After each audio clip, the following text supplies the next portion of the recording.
All right, Kathy's, we are back for the last episode before Christmas. Yeah. So Christmas Eve Sunday. Yep. So I think we won't be recording till the 27th. Yeah, realistically. Yeah, that sounds right. There's always an interesting time of the year because depending on your industry, a lot of people are checked out. Like specifically in LA, like entertainment checks out pretty early in December. They should be checked in. They've been working for 8 months. Yeah, they're checked out. What's their excuse? Christmas, bro. St. Bart's? St. Bart's. Aspen? Let me tell you, those people aren't going there this year. They got no money. They should be grinding if you're in entertainment. Actually, I was with a friend yesterday that is in entertainment. He was actually very busy. I hope so. Yeah, he's just like, I have to catch up like 6 months of work because they weren't allowed to work together like writers, or you were allowed to work on your own, but you couldn't like work as a team. Have you heard that the reduction in number of shows that are predicted to be produced, it went from 600 shows a year to 200? Wow. And is that because of the strike, or is that because there's just less demand for TV? Less demand for TV. Yeah. That's a pretty big reduction. I mean, I feel like an easy win for a lot of networks is like sneaking in like podcast type content and just putting it on TV. I mean, it's pretty cheap. I personally, like, I'm sure like, doesn't like Jason Bateman or one of those guys have a podcast? Yeah, huge one. Yeah, I'm saying like he's probably, that show can just go on a cable show. Have you seen Shannon and Ocho Cinco? I haven't seen anything. I haven't watched anything. I haven't heard anything. I don't do anything. I will say... Shannon who? Shannon Sharp. Okay. It's hysterical. Okay. It's absolute comedy. It's Shannon Sharp. It's just fuckery. Just total fuckery. I think they do it 3 times a week. I just catch the TikTok Is it about clips. sports or nothing? Just loosely. It's just them bullshitting. Yeah. Is it part of like Fox or anything? I don't know who owns the show, but it's hysterical. Really? It's absolutely like comedy. It's like Kings of Comedy style. I have to listen to it. Style. Wow. Like I don't want to listen to sports. I'll be honest. Like I'm not interested in talking about sports. They're very rarely talking about sports. Okay. They're talking about their like sexual history, like, you know, them. You want to know what Unk is up to? Yeah. Who he's hitting the streets with. Okay. But the clips are amazing. But I find myself, to be honest, like, I don't know about you, like at night after kids go down, I'm listening to podcasts and consuming TikTok. Yeah. I'm not putting on a Netflix show. Yeah, I think so. Last night I finished working around 9 p.m. and I wanted to watch a show. I looked around, everything was like, whatever. And then I did 10 minutes of TikTok and went to sleep. Yeah. I mean, I highly recommend you catch some Shannon Sharp. It's on YouTube. We can watch it. I think it's on YouTube. I just get the TikTok clips. Yeah. It's hysterical. Okay. All right. I'll watch it. All right. Let's get into some news. First, shout out to everyone on the YouTube page, leaving comments. It seems like everyone is encouraging Drama to get his lazy ass out to Ohio. Yeah.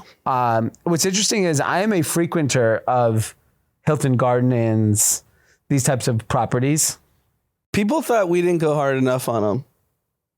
That was the feedback I got. I mean, the reason why there's no reason for me to go hard on him. It's ultimately, if he doesn't want to go, he doesn't want to go. It doesn't affect me. It doesn't affect either of us, but I think the general sentiment was,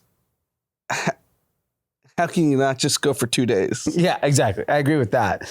And when we were saying about sleeping in childhood bedrooms, when I got home that night, I realized I do that. I'm going to Haley's parents' house, sleeping in her childhood bedroom, and then we got 2 kids down the hall, and they're just walking around all night because it's not their home. Yeah. So you don't sleep.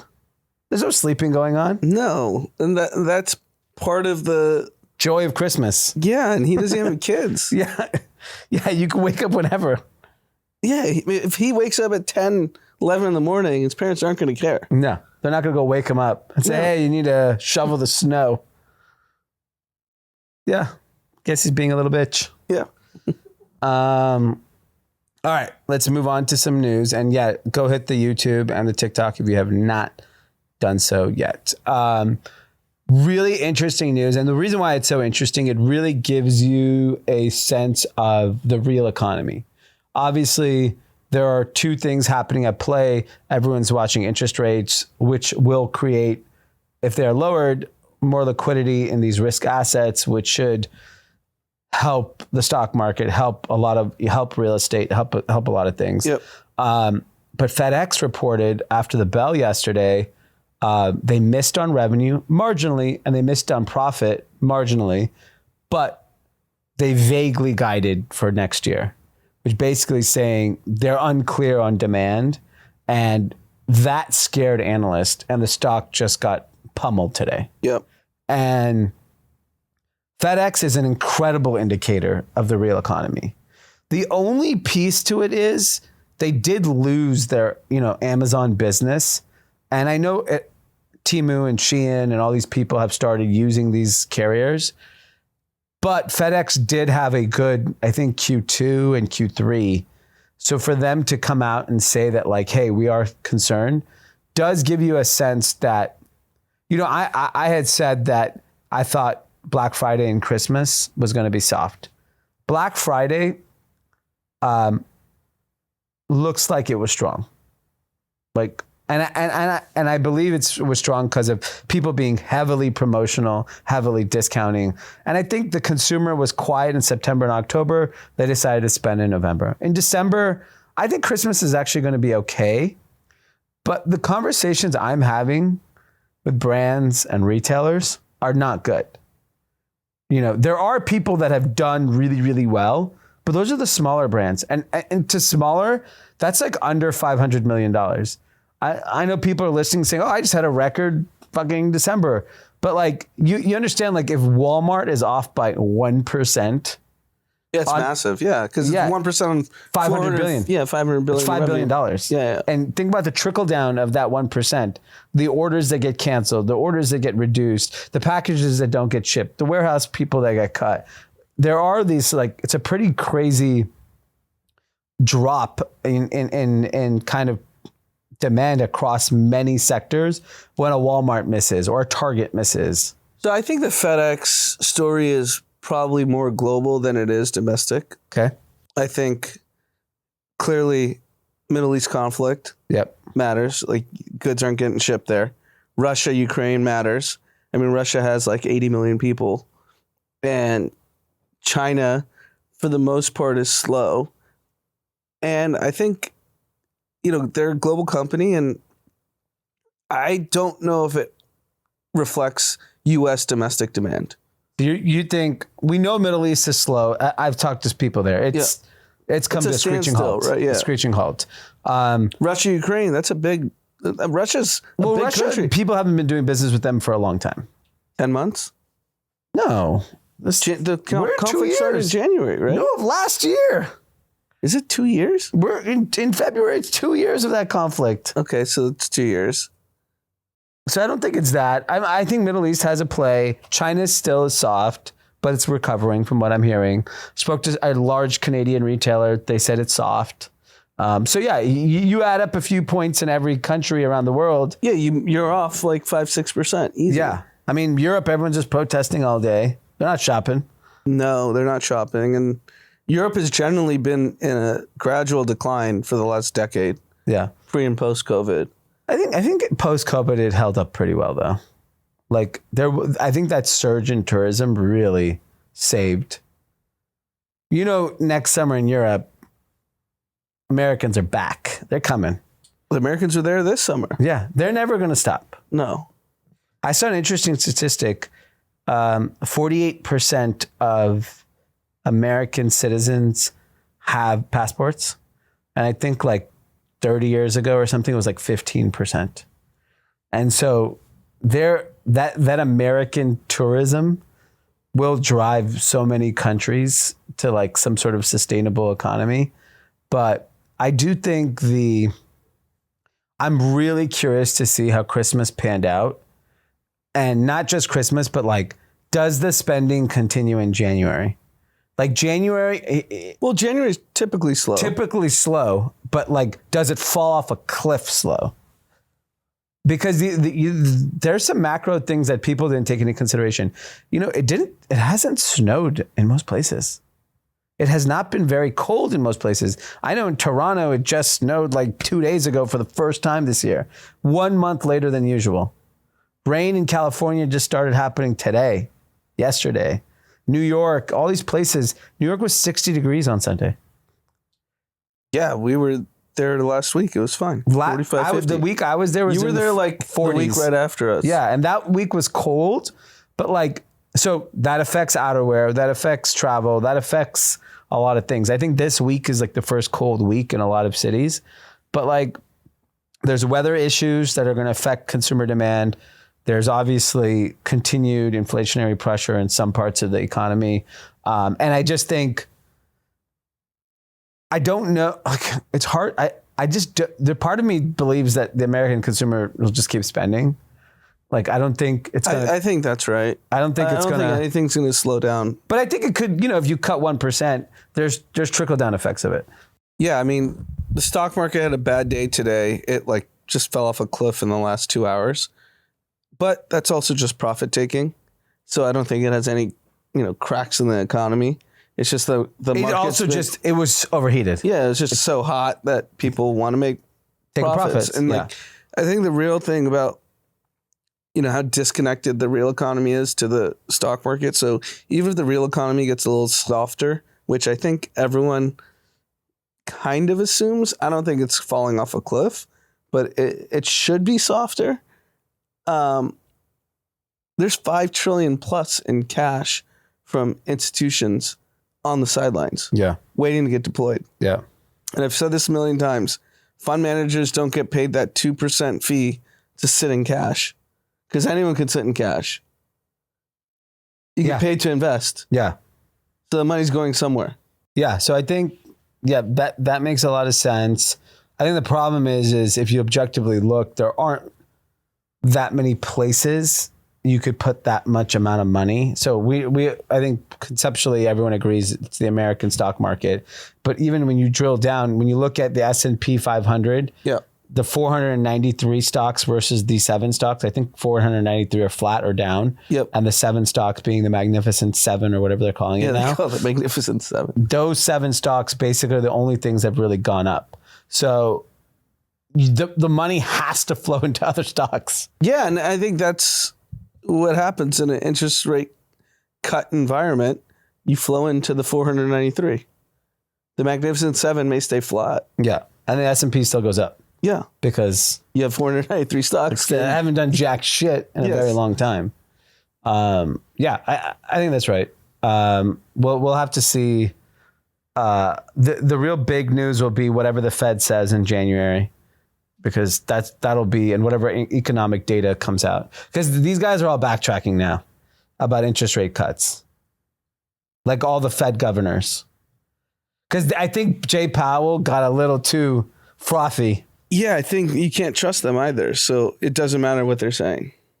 They're going to do whatever they want. Yeah. Whenever the meeting comes. Well, yeah. I mean, I think all their messaging has been absolutely wrong for 2.5 years. If it ends up being a soft landing, I do not think they were wrong. No, but the messaging was wrong. Yeah, but that could have been purposefully. They might be the geniuses in the room. So they're the deep state. They are the deep state. That's how they're going to get Sleepy elected. Yes. When you go in November and vote and interest rates are 2.5%, guess what? Yeah, everyone's voting for Biden. We were in a chat with someone that is anti-Biden, but said if interest rates are 2%, I'm voting for Biden. 100%. Everyone is. Why the fuck not? Party starting. Yeah, I think risk assets are going to have a blockbuster year in 24. I think that's possible. Speaking of politics, we didn't really talk about, I don't know if we have this on the docket, but so the state of Colorado Supreme Court took Donald Trump off the election ballot for the Republican primary. Yeah. And I would say strategically, really dumb move by whoever thought this was a good idea. You know the thing with Trump that the Democrats have always played wrong is, when he was not talked about for like 3 months, people did actually forget about him.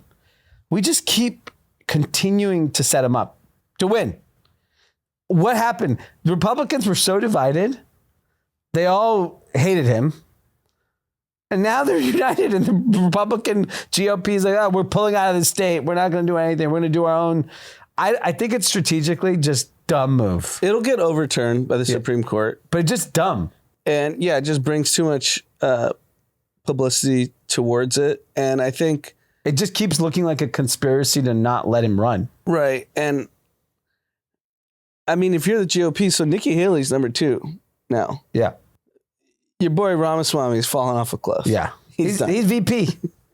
I don't know if he's VP. I don't know if he's even... He tries to do the Trump, but he doesn't have that charisma. The comedic talent. No, he doesn't.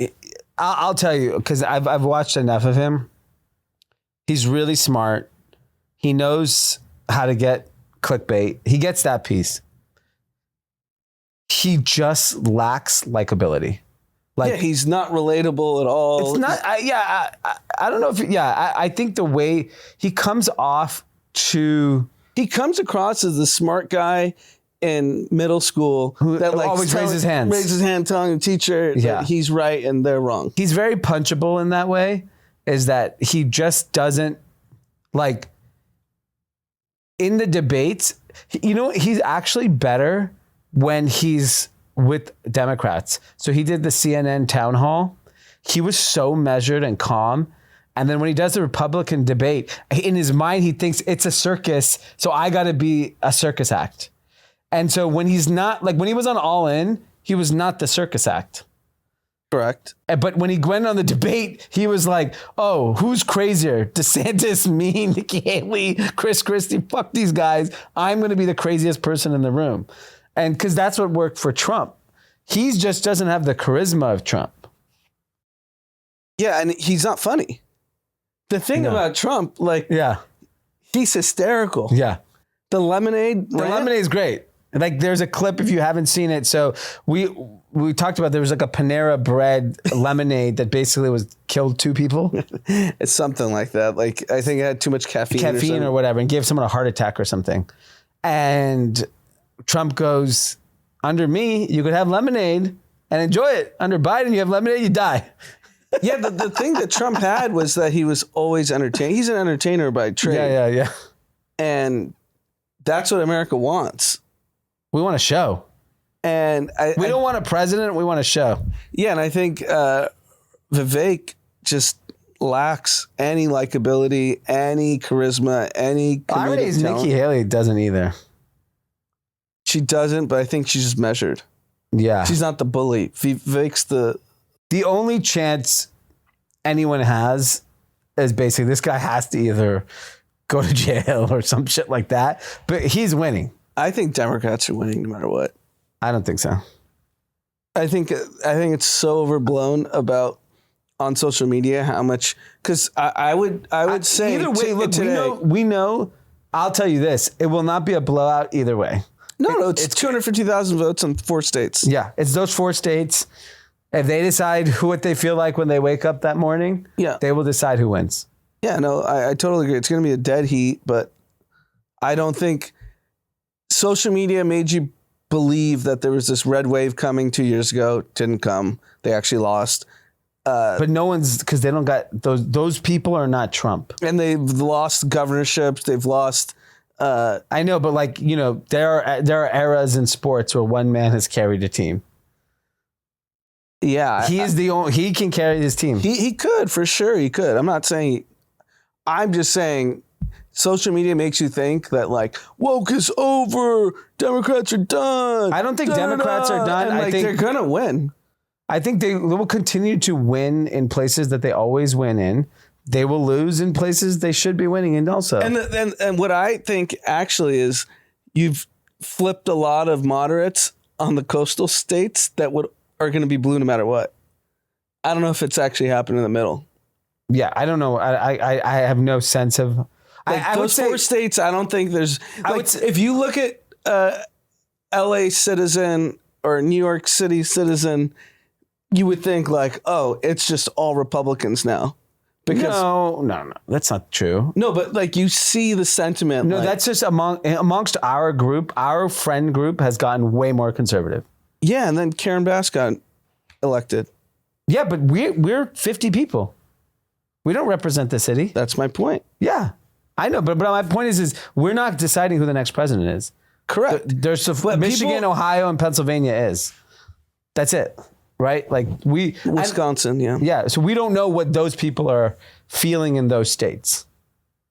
But yeah, if you still have low unemployment and I honestly think if interest rates are low and there's no recession, then he wins.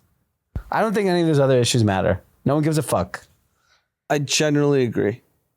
I don't think there's any single issue matters more than the economy ever for any election in the history. Yeah, I just think social media makes it seem like for the last 3 years that there's been this red wave, which just never came. I mean, that's who you follow. Oh, I follow everyone. If you follow people in the Republican Party, that's what they'll have you. If you talk to people in Democrats, they think they've dominated everything. Like, go follow AOC. She doesn't think that. She doesn't feel like there's a red wave. I mean, objectively, the economy is very strong. Unemployment's low. Inflation's coming down. Interest rates are coming down. That generally makes who the incumbent party so the win. one issue that he has is inflation. That inflation has not really come down. It's still up 3% from last year. So which on an already high basis. So I see $4 gas all over town. Yeah, I mean, get to 3 and we may let you do 3 terms, Sleepy. Yeah. It'll all come down to what the economy is in the summer. That to me, that's it. Yeah, maybe. I don't think anything else matters. No one actually gives a shit about anything. That's probably right. If I feel like I got money in my pocket, you're winning. Mm-hmm. All right. What's going on here? Here's a really interesting, talking about stock market. The single biggest day of inflow of money for the S&P 500 was last Friday.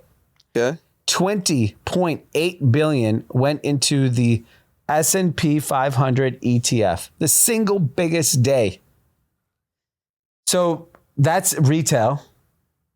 Those are people and it's people flowing out of money market funds that they know you're not getting 5% anymore because interest rate, the 10 years under 4%. Yeah. You're not getting that free 5-6% that everyone got the last 10 months. Yeah. So they're flowing back into the market. I think it's more, you still are. Your money market isn't changing until those interest rates get cut. The 10 year is different than a money market. The biggest is that I think they have FOMO. The last 2 months, the market ripped. Yep. And you're like, okay, what am I doing earning, 4, 5, 6%? I got to get money into the market. Ironically, Zuck yesterday sold $320 million of stock, and today the market crashes. This is the one thing I will say. I know there's a lot of retail money coming into the market. A lot of really rich people do year-end selling. That's a very common thing. But the timing just feels eerie to me. Like Bezos sold a lot. He sold like $1 billion of stock. Those are scheduled sales, so I don't really read much into it. 320 million of Zuck. I just looked up. Meta's at 900 billion. He owns 20% of the company. Yeah, it's pretty immaterial. No, but he's worth $200 billion. Yeah, it's a big number. 320 is probably a scheduled sale. Like he probably. I don't know how these guys have to work because they're the most important people in the world. Here what I would say. File it. Show me a scheduled sale for this time last year from Mark Zuckerberg. I bet you that didn't exist. Well, the stock was shit. Exactly, and he knows it's fucking too high right now.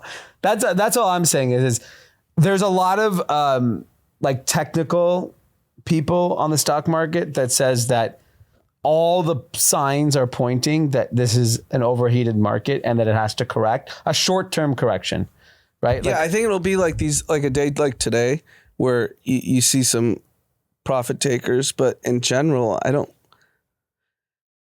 once rates come down, the market just is going to fly. Like before the morning or before the afternoon when things kind of fell off a cliff. They're 40 points away from an all-time high for the S&P. I know, but that's how it works. And then you may not get there for 2 months now, 3 months. No, I bet you tomorrow's an up day. You'll see people buying again. Yeah, I'm curious. $5 trillion in cash is sitting on the sidelines. Yeah, but you have 2 bad days, everyone gets spooked. This is such an emotionally driven market. But the other news is $5.2 billion was pulled out of the Nasdaq 100 ETF on Friday. So there is some also profit taking from the Magnificent Seven and getting out of there. You should get out of the Magnificent Seven. Yeah, you made your money. You made your money. Yeah. Everything went to all-time highs. Go to the 493 7. The shitty 493. Yeah, I mean, it'll be interesting to see. I think the market's gonna be extremely volatile till that March Fed meeting.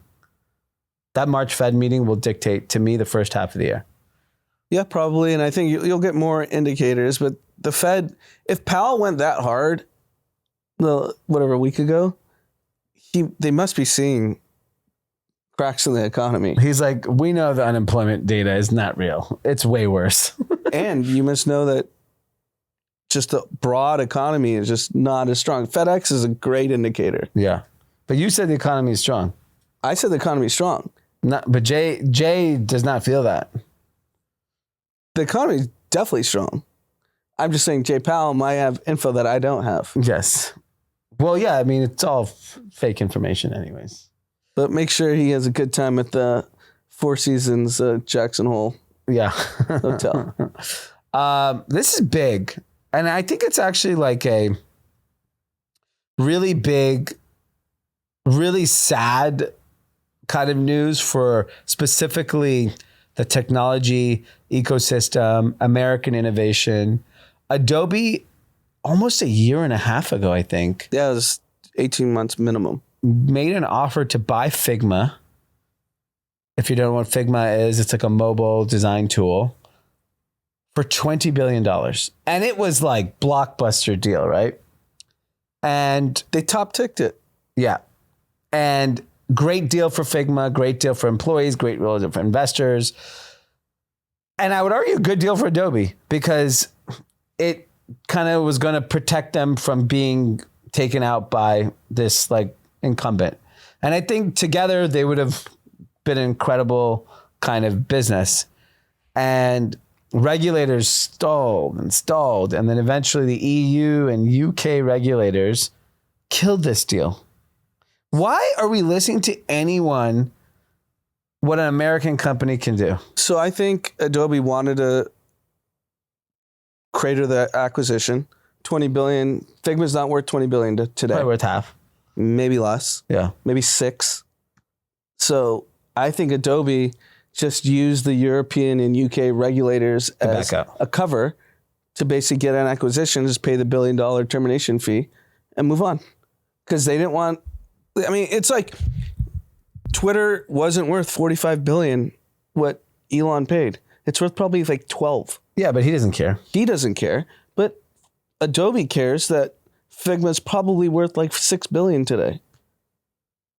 I saw someone, they thought it was worth 11. Like someone did an analysis. I don't, okay, find me an acquirer at $11 billion. There isn't. They're the only one that can buy the company. That's right? the point.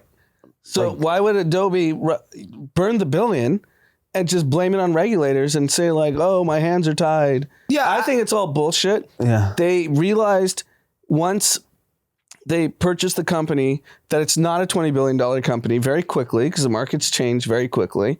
And using regulators as an excuse was a good cover. Yeah. So and I guess the next step then really becomes what happens to this company. They have to go public now because no one's going to be allowed to buy them because that'll be the narrative.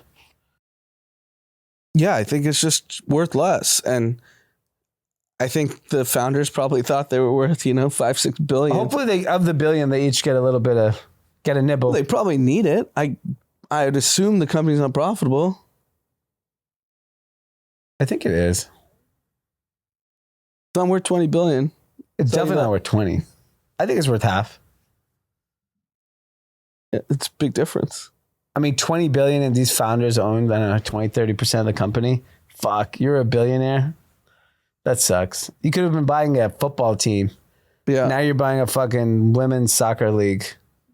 Pickleball team. Or yeah. Lacrosse. Yeah, so they're doing 600 million in revenue. Oof. 30x. 32x. What type of growth are we seeing? They claim 40% revenue. Okay. That's meaningful. That's good. Yeah, I mean, they could still be worth 12, 15 billion. I don't know. Are they profitable or no? Let's see. Yeah, well, I think the bigger challenge is that, like, cash flow positive. What does that mean? It's like Uber is profitable. Mm-hmm. Adjusted. I think the big piece of this story is that in the technology ecosystem, you need exits to fuel the energy and the excitement. Yep. And basically, the only thing that if quote unquote regulators are not going to allow big tech to buy, they're the only ones that can buy anything. Mm-hmm. Right? Big tech outside of 7 is probably like 50 companies globally. So are we going to let Chinese companies at least buy whatever they want? No. Why? I think because ByteDance and Shein are going to be the saviors for a lot of people. Yeah, but I don't think they'll be allowed to buy any U.S. companies. Why? We let them do whatever else they want. I think that's where you'll start getting pushback. I mean, who cares about Adobe and Figma? I mean, it's stupid. Like, literally, who cares? They cornered fucking people making flyers. UK. Like, It wasn't the US. What? Let's be clear. It wasn't the US. Yeah. It was Europe and UK. Yeah. What is the EU? Like, what was your thing? Like, we want more companies to make party flyers. The ability to make party flyers cannot be owned by one company. Yeah, it's silly. It's stupid. I agree. But I think Adobe could have won. And they just, if they were going against US antitrust, I agree. That's when you back down and say, like, I can't keep stomaching UK? this. Like, who gives a shit? Break. The king said no? Yeah. I don't think Prince Harry had a say in it. Oh, my God. All right. We talk about education a lot on the podcast. The one thing I love about Elon, he doesn't like something. He just does it. Mm-hmm. He didn't like how Twitter was being run. He's like, fuck it. Here's 45 billion. I torched it. I don't care. He apparently has put up north of $100 million to set up a STEM-based high school, college. What is it? It's a university in Austin. And look, he puts his money where his mouth is. Yeah. I don't know how, I mean, we've said this ad nauseum, but how does he even have the bandwidth mentally to just be like, hey, I just want to start a university? I'm sure he has people around him. Yeah, but he has to make the decision. Think about, like, you run one business that's very complicated and intense. Could you start a university right now? University? Absolutely not. I couldn't even think about a university. That's my point. Yeah. And he's running Tesla, SpaceX, Boring Company. He's different. Like, he's like an iconic figure. Like, we'll never have someone like him. I haven't watched the Lex Friedman Bezos pod. I've just seen some of the clips. I listened to the whole thing. Oh, you did? Yeah. What's your takeaway? So the first hour was all space, Blue Origin, which interesting if you just care about space.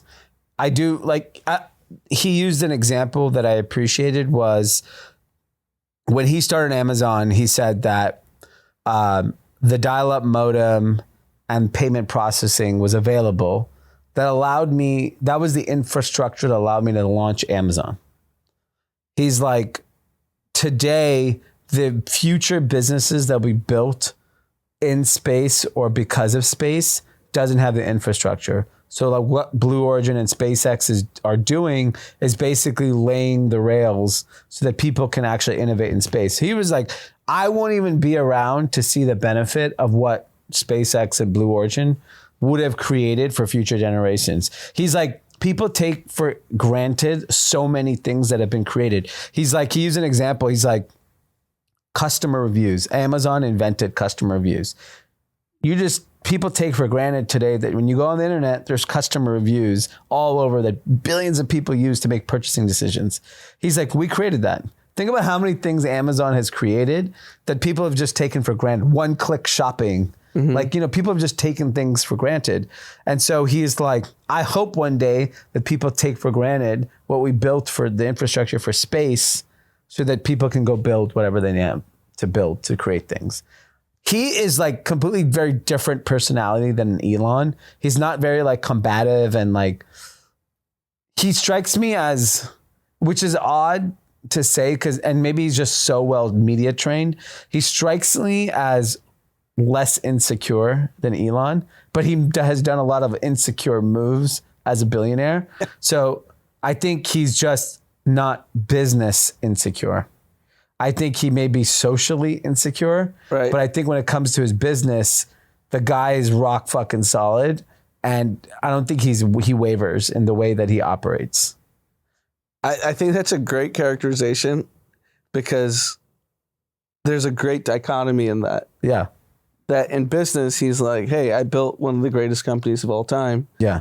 And then obviously we all see socially he's a different dude. But whereas he's like the guy that, he's the billionaire that people kind of make fun of when they see out. Yeah. And Elon, whereas I think socially he's actually quite secure, but for whatever reason in his business, he's constantly defending himself. Like he's defending Tesla, he's defending SpaceX, he's defending Twitter. Whereas I don't see Jeff Bezos doing that with Amazon. Well, he only has one business. Yeah. Got a lot of Elon has a lot of battles to fight. Yeah. And Tesla was the most shorted stock for the last decade. But it's also the most number one correct. Long stock too. So he's just a polarizing figure. I think that's the bigger difference Elon is compared to Jeff Bezos.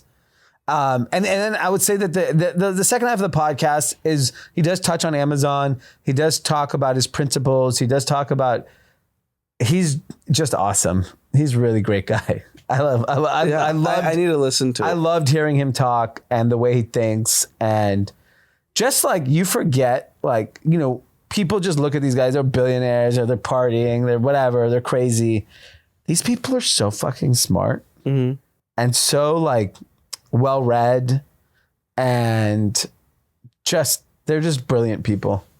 Love it. Yeah, no question. And Lex tried, like one clip I saw that I think has gone kind of viral is him talking about Elon, where he's trying to like bridge the gap between them, like play mediator. Yeah. And Bezos was very candid. He was like, look, I don't know Elon well, but you have to be a capable leader if you build Tesla and SpaceX. So, just the results speak for themselves. Yeah. But I don't know him. And then Lex was trying to. Yeah, he said, basically, Lex was basically saying it would be good if you guys were on the same side. Yeah, because I think the opposite would happen. If you have Elon, he would just shit on Bezos. And Bezos is way more measured. Yeah. And it's just like, look, I can't talk shit. He's done great. Bezos is so jacked. So I watched this on my phone on a flight. Yeah, he's jacked. I think he could kick the shit out of both the other guys, Elon and Zuck. Just mass. Well, Elon, obviously, he's a big dude. Yeah, I mean... Zuck's building a bunker to hide. That's what you think. I don't know. I think it's known in Hawaii. He's building a bunker. I think there is merit to knowing jiu-jitsu to be able to like take out people way bigger than you. That's what Joe Rogan's an expert on this. I thought that's what he told Elon. He was just like, look. I thought Elon said I could just sit on him. Yeah. And Rogan pushed back and said, hey, there's so many videos I can show you of a guy 50 pounds lighter. I think it's like 100. Elon's huge. But that might be worse for him. Okay. All right. This is a very interesting stat. And it's pretty obvious given what we're seeing in America today. A record number of American 40-year-olds have never been married. And I think it's a really interesting And I used to think this was a very much LA, New York thing, where like there's no like social pressure in LA or New York to get married, period. And there's no social pressure to get married late or have children late in Los Angeles or New York, right? So in 2021, 25% of US 40-year-olds who have never been married. In 1980, it was 5%.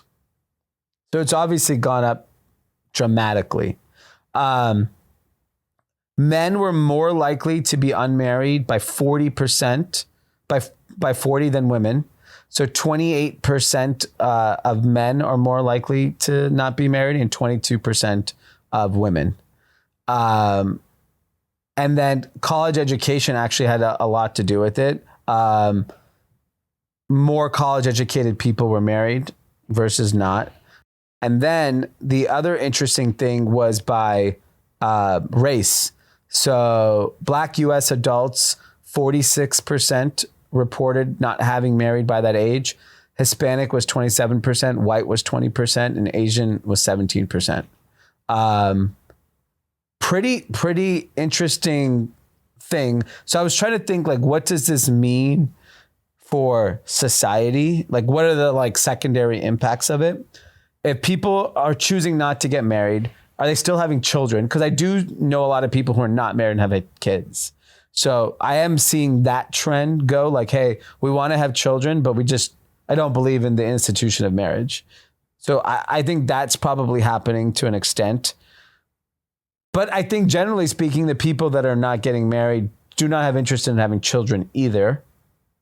So does that mean we're creating like a whole new group of people, basically a new industry of people that need to be serviced? Like you're 50 years old, you're single, you have probably way more disposable income than a 50-year-old married. Yeah, that's why consumers not stopping. Yeah. I mean, people are definitely, we could just know anecdotally, not everyone wants to have children anymore. No. That's like pretty obvious. Obviously, our friend group might be a little different, but generally, I think not every 15 years ago, if you polled all of our friends, I would say 9 out of 10 would have said, yes, I want to have kids. Yeah. I don't think that's the case today. If you were to poll like a 25-year-old. Yeah, 25. Well, yeah, maybe. Yeah. I think to find the right person.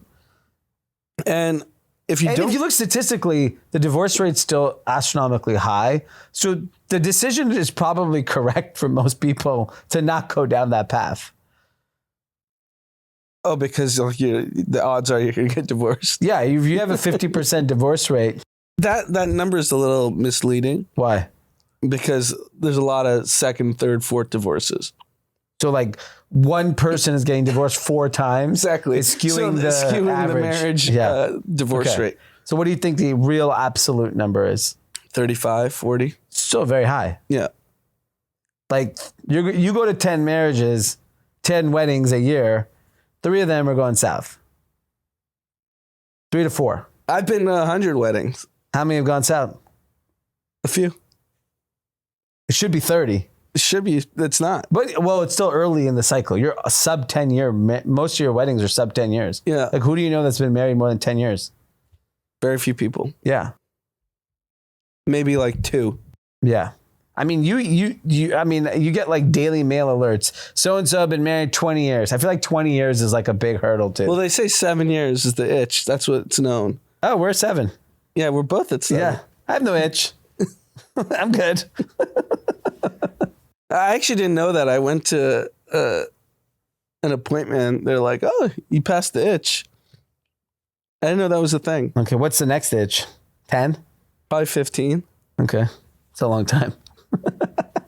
Kids are older. Yeah. You're just like, what are we doing together here? But I do think it's going to have and I think COVID had a lot to do with it. A lot of the reasons people stated was financial insecurity of reason why they don't want to get married. I mean, I don't even know, like, given how expensive it is to live in like an LA or New York,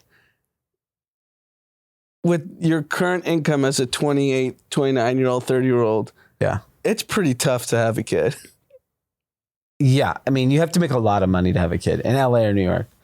Or you just have to move to like Scottsdale or something. Well, you could technically, if you leave Metro LA or Metro New York and you're 30, 40, 50 miles outside of the metro city, I think it's very doable. Like if you look at LA, you could live in parts of the valley that are still somewhat affordable.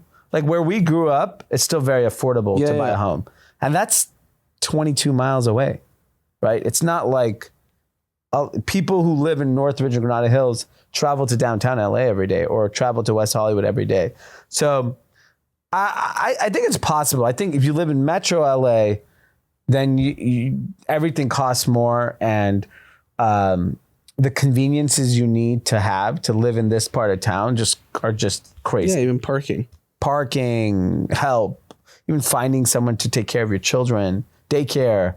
It's just not built for kids. No. It's fascinating.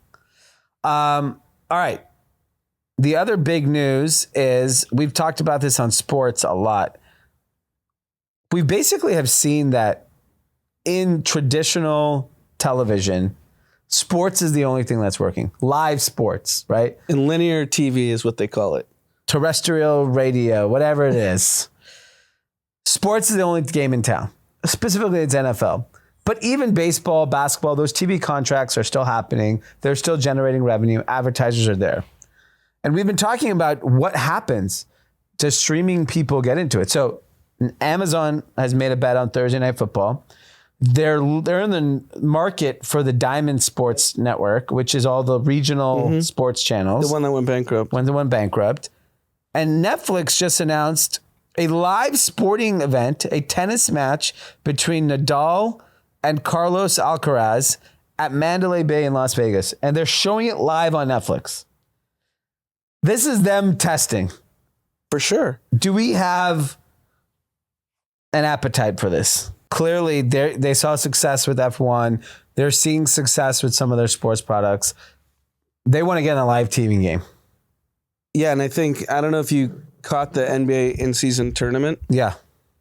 They had modest ratings, but they're pitching it, and it's very clear. Adam Silver and the stars, LeBron, Steph, were told, make this seem really big. Yeah. So we could sell this to Amazon. Yeah. We could sell this to Apple. Yeah. We could sell this to Netflix. Yeah. And the quotes were so suspicious. Like, Adam Silver's a genius. This feels like a playoff game. Yeah. These are games in November, December. Yeah. We know they're competitive guys, so they're going to try. Yeah. But they made the Lakers hang a banner. Yeah, I saw that. And it's just all like a play to try to get the bags of a Netflix and Amazon, Apple, whomever. Yeah. And look, this is Nadal, obviously one of the greatest of all time. Alcaraz, young star, but it's an exhibition match. Stupid. They're not going to care. Yeah. I don't think it's going to do well. I don't think that, I think this is them being cheap. If you want it, just go buy the rights to Wimbledon. Mm-hmm.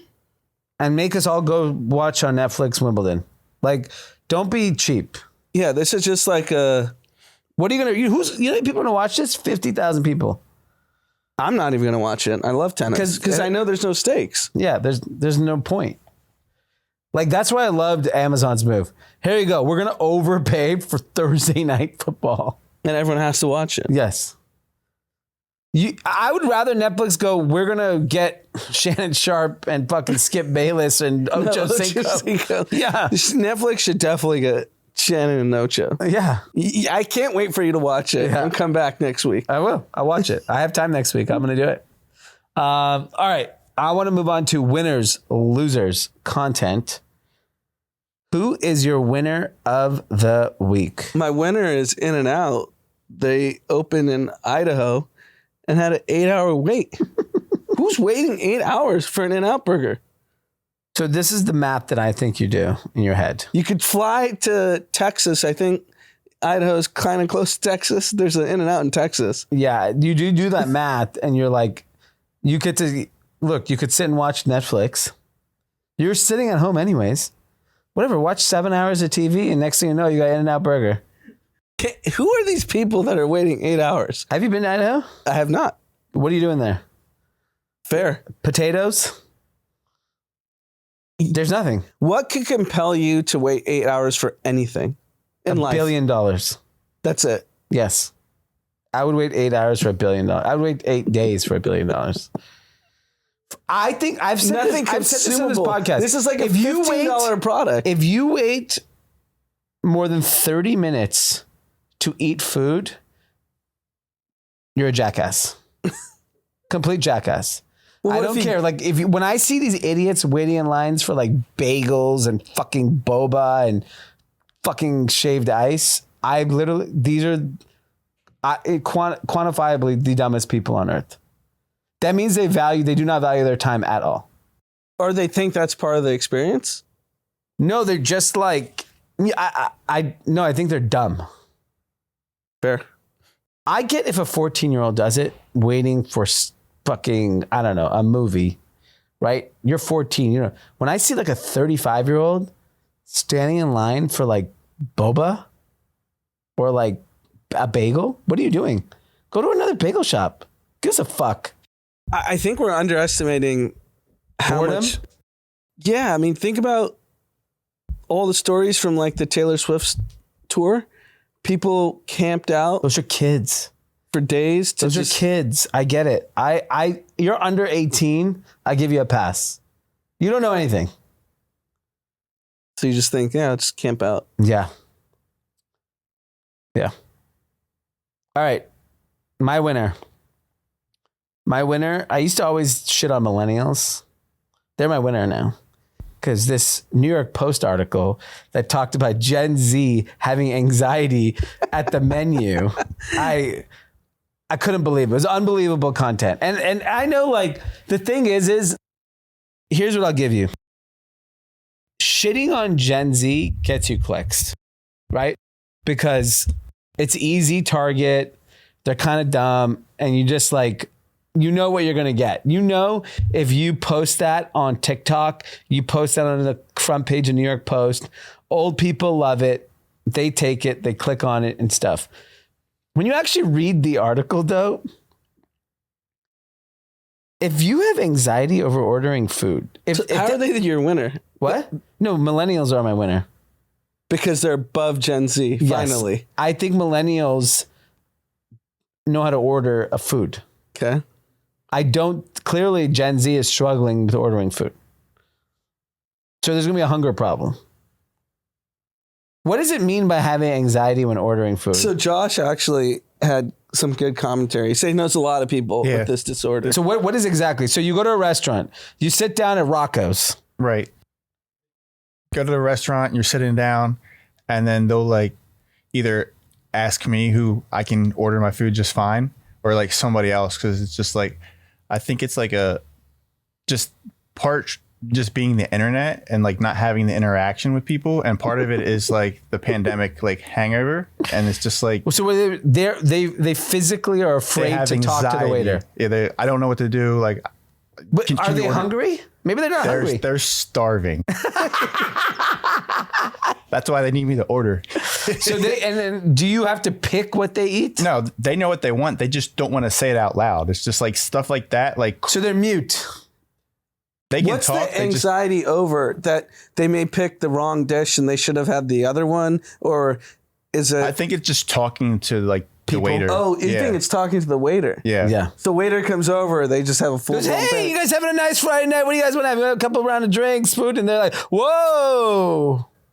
Step back. You don't owe me anything. Oh man, the pandemic really screwed a lot of people.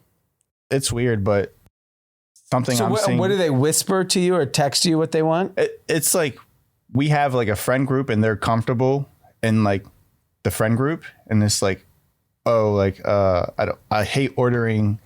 Like, can you just like say this for me? This is what I want. What do you have to say? Give me an example of a dish. Right. It's just like exactly whatever they want, whether it's like the Caesar salad or whatever. It's just like, hey, this is what I want. Like, I don't want to order it, and it's just like, sure, I can do that. That's like not. Oh, they don't even want to talk to the waiter. They don't want anything. No, they don't want to talk about it. They want to talk to Josh, and Josh has to communicate. Right. I have to save the day to So you're a hero. Yeah.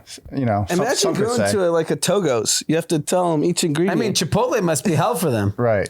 You have to pick 17 That's- dishes. They just DoorDash that. The Yeah, you digital, have to do the robot. Yeah, here we go. The robot might give them anxiety. All right. Well, my winners are millennials. You guys have come a long way. Good for you. you can order food. Yeah. That's your win. I mean, what's the next generation? You go to the bathroom, you're successful. Yeah. I mean, ordering food is the easiest thing to do in the world. Loser. The SEC. So, SEC, the sports conference. no, the Securities Exchange Commission. I was like, the SEC sports conference is on fire. Yeah, they're on fire. So Coinbase had reached out to the SEC saying, hey, give us rules and regulations and how crypto can operate in the United States, and we'll follow them. Yeah. Pretty basic question. Yeah. SEC said, no, we're not going to tell you. I mean, strong move. Can't you just give? Like, what are you I don't think they know what to do. Crypto's confused a lot of people. Like traditional banking regulators, there's a lot to be fearful of crypto if you're a traditional banking person. Because you lose control with crypto. Fine, but you can't just say no. Do the work and come out. Say it's banned. I don't care. Yeah. Do something. No, you do nothing. Anxiety. Dude, SEC has anxiety. SEC has anxiety of doing their They job. just like, no, I can't answer. It's too much anxiety. All right, cool. My loser is my fake alma mater, Harvard. It's fucking going down the tube. Yep. Early admission applications were down 17%. I'm shocked that the impact was that immediate. I had surfaced this to Drama on one of the pods you were gone. I was like, if you're a rich person, you know your kid's going to be rich. Yeah. You can send them anywhere. Would you want them to go to one of these universities that's acting in this regard? And I was like, I wouldn't want my kid to be under this regime. Yeah. Would you? No. Yeah. It's not shocking. No. But I'm shocked that it happened this year. That means like you're about to submit an application, the family decided to withdraw. That part is quite shocking because you could have still applied and said no or whatever, but just shocked at how quickly people are making decisions on this. Yeah. I think on the college side, there's a lot of opportunity to disrupt the current institution. The challenge is like, you need people like Elon to step up and create like Thiel Fellows is such an incredible thing. If you ever are bored, you should just go read who the Thiel Fellows are. It's insane. No, it's better than, it's like PayPal Mafia style. And it's like, and they will these kids into like incredible, successful people. And it shows that there's alternate paths. Because I think we know there's alternate paths. You know, if you go look at your most successful people in the world, they all come from pretty alternate paths. I think there are other paths. Just no one wants to like do the work to create that path today. Yeah, I mean, I think we talked about this on the same pod with Drama, that the benefit of college is the social building you make for yourself, like how you interact with people, interact with different people that you weren't growing up with. Yeah. And learning to be an adult, waking up without your parents making you wake up and showing up to class. That's what you learn in college. Yeah. There's not much. I mean, I did investment banking out of college, and nothing I learned in my 4 years equipped me to learn investment banking. Yeah, which is wild. And it was, if anything, you should be optimizing for investment banking jobs. Yeah. And though the 6 week or 8, whatever we did, an 8 week training boot camp in New York before we started, I learned so much. Yeah. And that 8 weeks, I learned so much more than I learned in the 4 years prior. That's so interesting. That's such a big opportunity for corporate America. Who cares? You didn't go to college, do this fucking boot camp. You're eligible to apply for the job without college. Yeah, 100%. Fucking charge people to do it. Like imagine if Goldman Sachs did a $10,000 boot camp and just say, look, you and if you pass the test, you get a job. You get to apply for the job. Okay. And you don't have to have a 4-year degree. But by the way, if you pass this boot camp at Goldman, fucking Citigroup will hire you. Yeah, for sure. Or whatever. Wachovia, whatever. Yeah, whatever. Some bank will hire you. That's not a bad idea. I like it. Content. Sports are so great. The NFL is so great. Don't know if you caught the Monday night game, the Seahawks game. No. Seahawks, Eagles. I missed it. I actually didn't watch it. We caught it afterwards. Anyways, this guy, Drew Lock, he was the quarterback. He's the backup quarterback, hasn't started forever, and drives them down 93 yards, game-winning touchdown, just pass after pass. Yeah. And just gives this amazing interview about how he had to keep himself mentally composed. He hadn't had a shot in so long. And it just shows how much life you can gain from sports. Oh yeah. And I highly recommend everyone to watch his post-game interview. And then freaking Carroll. Pete Carroll. The coach in the post-game locker room. This dude's 72. Yeah. Just riling up the team. And so proud of his guys, saying we don't care what this means, if we make the playoffs or not. Let's just live in the moment. And that's cool. And I gotta watch that. There's just so much in sports you can apply to your personal life, professional life that is amazing. And it's really, sadly, it's just the NFL. Because the NBA players are pretty unlikable right now.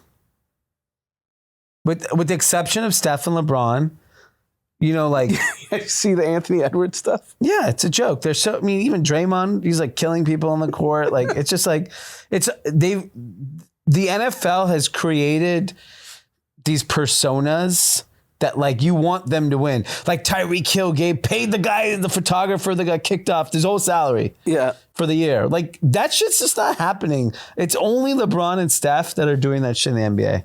They're literally you watch an NBA game, you're I fucking hate that guy. Yeah, there's a lot of bad publicity. Anthony John Edwards, Morant just started playing again. Where the hell has that guy been? He was suspended. Exactly. He hit a game winner. Yeah, I'm just saying. And then he said, I kept the receipts. What do you keep the receipts? You're the one that got in trouble. Yeah. That's my point. When Geno Smith, when he had his thing last year, Yeah, and even in the NFL, on the Monday night, Drew Lock, who's this pretty much written off quarterback. Yeah. He does this insane game-winning drive, and Geno's pumping him up, and they do this little thing. Yeah. That's interesting. It's incredible. Yeah. So my content recommendation is also based on the NFL. Rashard Mendenhall, a former quarterback, running back of the Pittsburgh Steelers, made a comment that basically said that, we need to end the discussion here. A lot of these former white players that don't know what they're talking about football, we need an all-white game versus an all-black game. And so I thought initially that would create a lot of divisiveness. It actually didn't. It actually created incredible content. So I'm very much looking forward to this all-white versus all-black football game. And everyone's picking their lineups of who's going to be on what position. Basically, the all-white team, the knock is they basically don't have a cornerback. Yeah. Because there's no white cornerbacks. And tight end, it's ridiculous. Quarterback, they're fine. They got Josh Allen. There's a big discussion of where Patrick Mahomes goes. Oh, true. Mixed race. Yeah, mixed race. So then they said, one of the whites said that you can have Patrick Mahomes, but we keep Tua. Because he's also mixed. Okay. He's Polynesian. One of the white guys says all the Polynesians have to go to the whites. And so unbelievable. I got in this wormhole yesterday because I went and looked what Pat McAfee said.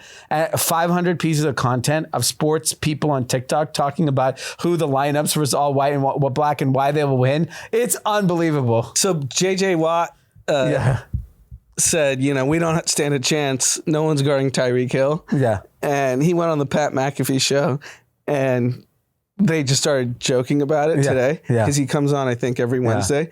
And that show is incredible. Yeah. It's the best sports content on TV. Okay. I like it. I believe it. I'll watch it. I got to watch it. I haven't watched it. And they were, he has his like cast of characters. Yeah. He has like his homies. It's literally his bros. And they like call JJ Watt a racist and this and that, but they say it very seriously. Fine. Yeah. Like, obviously they're making a joke, but it's great content. Okay. I like it. All right. Shout outs. Our first shout out is to Jonathan, our video editor. He's been cutting all the group chat clips for the last 2 years now and all the videos. Big shout out to him. Big reason why the pod has grown so much is all the great hard work he's been doing. Big shout out to you, Jonathan. Next is from Jacob Andrew. Been listening heavily the last 8 to 10 months. Found a clip on TikTok, then gave it a shot. I wanted to shout out my boss at Upwork, who I found out actually listens to the pod too. If you listen to this, Jack, thanks for all you do in striving us to be better. Looking forward to another year of growth. Happy holidays. That's nice. Next one from Chad Calgano. Shout out to myself for still having a good job in Web3 at Yuga Labs, despite all the haters. The crypto confidence is back, baby. Yeah, the boom's back. The Solana meme coin. Yeah, Solana's hot. Apes are going to be back. Everything's back. Yeah. Next is from Philip. A shout out to my sister Samantha turning 40 on Christmas Day. Samantha put me on to GCP when we went to Hawaii for my birthday a few years ago. We traveled to London for her birthday this year, and we will be celebrating her 40th birthday there. Happy birthday to my amazing older sister, and Happy New Year, Kathy's. Awesome. Next, from Janina. Shout out to my brothers. They're twins, and their birthday is December 30th. My siblings and I are huge fans and listen to just about every podcast aired. Shout out to the whole family. That's amazing. Menace from The Woody Show. So if you live in LA and you listen to 98.7, Menace is a big radio show host out here and just a big personality on social media as well. He comes with a statement. Please tell Drama, I totally get about not wanting to visit family. My mother moved to Spokane, Washington 12 years ago. I've only gone once because it's a poor fest. I'm staying in Coachella this year, and I told all my family members roll through if they like, but I'll be here. Okay, from the boys, we want to give a huge happy birthday shout out to Javier. We know it was last week, but better late than ever. Now let's get our security deposit back and drop it in on Bitcoin and a table at the Victorian basement. Long live the boys. The boys are in a battle, a big legal battle with their landlord. Yeah, I'm going to court with them. Oh, you are? In Character March. Testimony? Yeah. I'll be a witness. The date's set. It's in March. Oh my God. This is going to be unbelievable. security deposit. Like that should be a Netflix show. The boys. I'm going to come to and film it. Really? You should. The boys versus whatever this guy's name is. I want to shout out Christian's Salcido, who DM'd me, said we changed his life. He moved from San Bernardino. Top Tick sold his house. I remember that. And now lives in Marin, which is a very wealthy part of San Francisco. Best part. And his kids are in this fancy private school. He's balling. Balling. Good for you, Christian. I asked him, what do we do? He goes, I don't know. I just listen to you guys. Yeah, see? You just listen and become rich. It's unbelievable. All right. Tell a friend if they want to be rich, listen to the podcast. I want to shout out. Amanda did an event on Monday night, like a toy drive for UCLA Hospital. Oh, yes, that's right. And we sold out everything. It was great. It'll go. You sold toys? We gave a list of toys that people can buy that we're going to donate. So we're donating amazing. everything on Friday. And one last push, if you want to go check my bio, link in bio. We're donating all the money on Friday. Oh, okay, so great. If anyone has any, Christmas itch. I mean, hit up Christian. He seems rich. Yeah, Christian, what's up? We made you rich. Your kids are going to a fancy private school. Amazing. All right, Kathy's, have a happy holidays, a Merry Christmas. People at Hanukkah, hope you had a great Hanukkah. Whatever you celebrate, enjoy. Stay away from social media and hang out with your family. See you guys next week.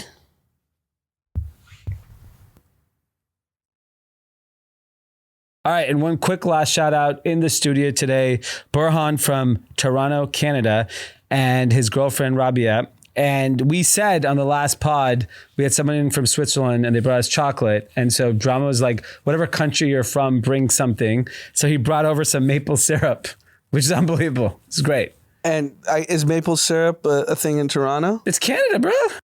Okay. Yeah. It's like poutine and fucking syrup. Okay. That's that Canada's living off that. Drake, Bieber, and maple syrup. And poutine. Yeah. All right. Thank you, guys.